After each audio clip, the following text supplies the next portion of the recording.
So, we spoke in the arch nemesis section about your brand being a character.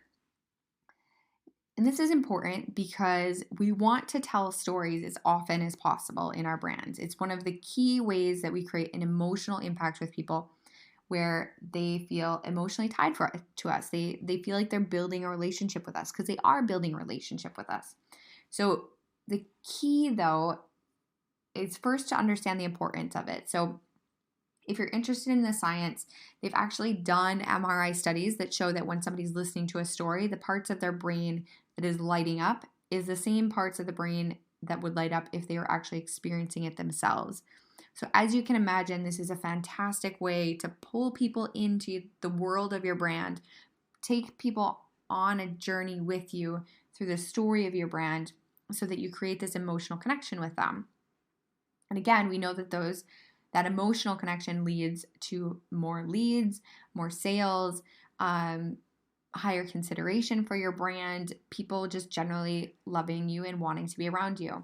Okay, now the key is we don't want to just tell any story because it doesn't make sense for you to tell a story that contradicts your brand or that doesn't help build your brand. So I've come up with actual prompts that you can use in your email autoresponder, in your about page, if you're getting interviewed.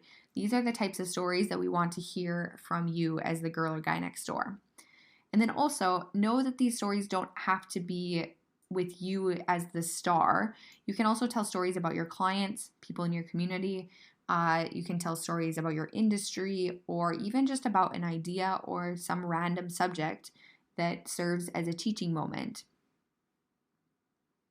So here are some stories to consider, and there is a worksheet in the guidebook to help you brainstorm some of your own ideas from these prompts. So people who you're supposed to trust who betrayed us, so things like friends talking behind our back, parents who left, teachers who were unfair, and how we healed from those wounds. Being exiled, wandering, and then the reception that comes from being accepted into a new group. On the flip side, welcoming your prodigal children home, or perhaps being that prodigal child that was welcome home even after you hurt the family or left. Being wounded or deprived of protection and learning to fend for yourself, or painful experiences like something that was unfair or just feeling disillusioned because of a event that happened in your life. Also, realizing that we're all mortal, that we're all imperfect, and we need each other's help, and how you realize that, and the result of realizing that. And accepting that our authorities, our institutions, and the people that we think are perfect or infallible are actually just imperfect human beings like the rest of us, and they will fail us, and they will have mistakes, and figuring out how to deal with that landscape. And then sometimes as the girl or guy next door, we self-orphan ourselves. So we walk away from families or the groups that we're in to avoid disappointment. And sometimes we realize that we're better off because of it. And sometimes we realize that we were just shielding ourselves from something that we shouldn't try to avoid. Also tell us a story about a moment where you chose to ask for help and you were rescued by somebody. Having that sense of vulnerability and reliance on your fellow travelers is a very on archetype, on brand story for you to tell. Now, there's even famous stories you can emulate, which is a lot of fun because you can think back to some of your favorite stories like Snow White, being betrayed by family, finding a new family with the 7 doors. If you've watched Maze Runner, it's a new movie. I think there's actually 2 of them now. Orphan boys learning to rely on one another. Winnie the Pooh is all about living in a community with your friends, helping your friends out when they need it. And perhaps on the darker side, The Walking Dead, which has been an uber popular TV show from, I think, Bravo. There's people who band together because they need to rely on each other to survive, literally survive.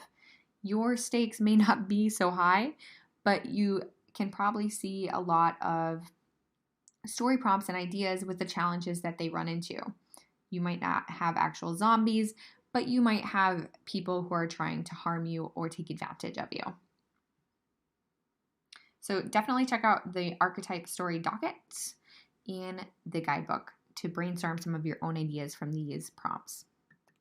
And perhaps on a more superficial or a more just practical level, here's some content types that you can use like on social media to post things that are on archetype, on brand for you.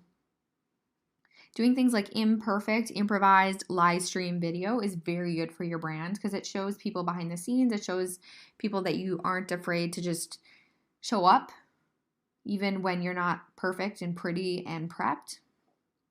Things like practical how-to posts, checklists, and recipes are very on brand for you.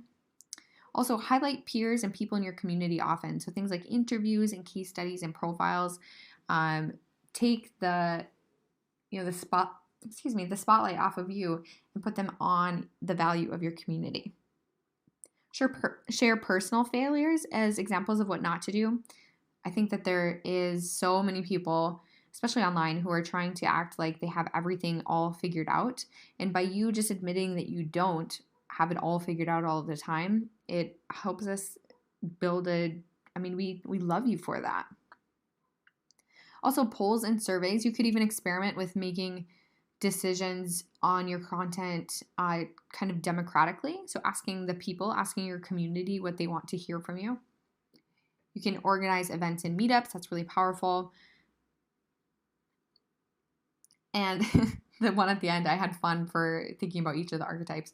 I was trying to imagine a place that I identified with each of the archetypes, and if you were to hold a live event, where it should be. And I was just thinking that I can imagine the girl or guy next door holding it somewhere in the Midwest, like Chicago or Ohio or Michigan, somewhere in the Midwest, Minnesota, maybe Minneapolis. I could see a fantastic business event being held in Minneapolis that's hosted by like a girl or guy next door type.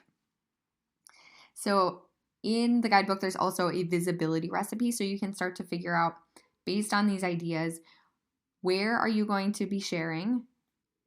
How are you going to stay visible? Like, how often are you going to be visible? And then what theme are you going to use? And you can use your top values that you came up with in the beginning to help drive the themes of your content. So if one of your top values is, pause for a cause, balance, then that could be a whole theme that you repeat throughout your content over and over and over, like how to find balance as an entrepreneur, balancing your needs with others or your needs with the needs of the community.